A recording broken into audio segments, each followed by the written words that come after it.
The Partition of India. Repercussions on the masses. In this module, you will learn about the repercussions of the Partition of India on the masses.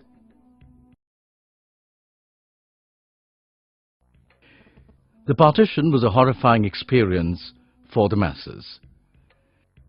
The partition specially affected the women who were forced into adultery and had to settle down with strangers and develop new family bonds with them. For many women, their agony did not end here. Women who had begun to settle down in their new homes were uprooted once again and sent back to their earlier locations, either in Pakistan or in India, because the governments believed that they were staying on the wrong side of the border. Women were also victims of the practice of preservation of community honor. Community honor, it was believed, lay in the ability to protect one's own possessions, zan or woman, and zameen or land, from being snatched away by outsiders. Therefore, in order to save their women from being taken away, many killed their wives, daughters, and sisters. In some cases, women committed suicide to save themselves.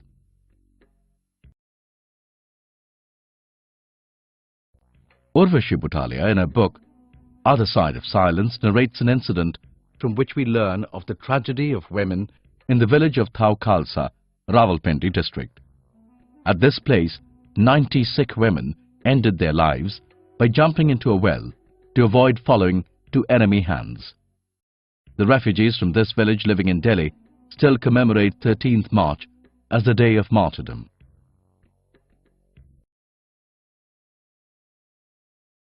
The most destructive effect of the partition was faced with the people in Punjab. Between 1946 and 1948, nearly all the Hindus and Sikhs in Pakistan's part of Punjab were displaced eastwards to India, and Punjabi-speaking Muslims in India were displaced to Pakistan.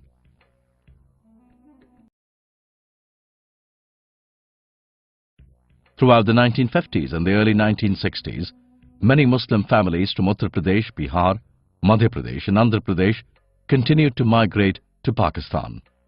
Most of these Muslims were Urdu-speaking people known as muhajirs or migrants. In Bengal, the partition and migration was not as destructive or near total.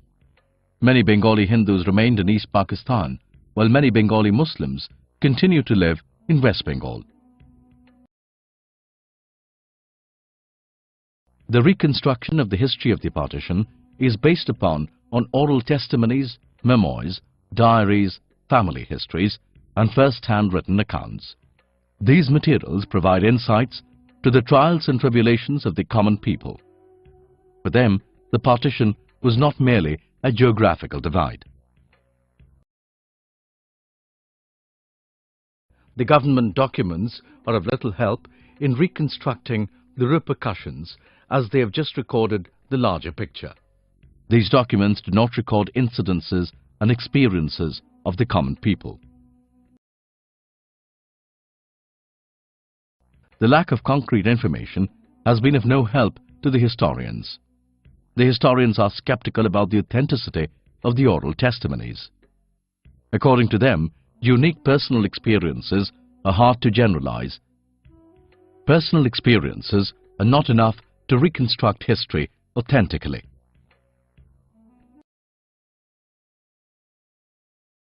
Let's recall what you've learned. The partition was a horrifying experience for the masses, especially women. Many women were forced to settle down with strangers and develop new family bonds with them. The most destructive effect of the partition was faced by the people in Punjab. In Bengal, the partition and migration was not as destructive or near total. The reconstruction of the history of the partition is based upon oral testimonies, memoirs, diaries, family histories, and first-hand written accounts. These documents do not record incidences and experiences of the common people.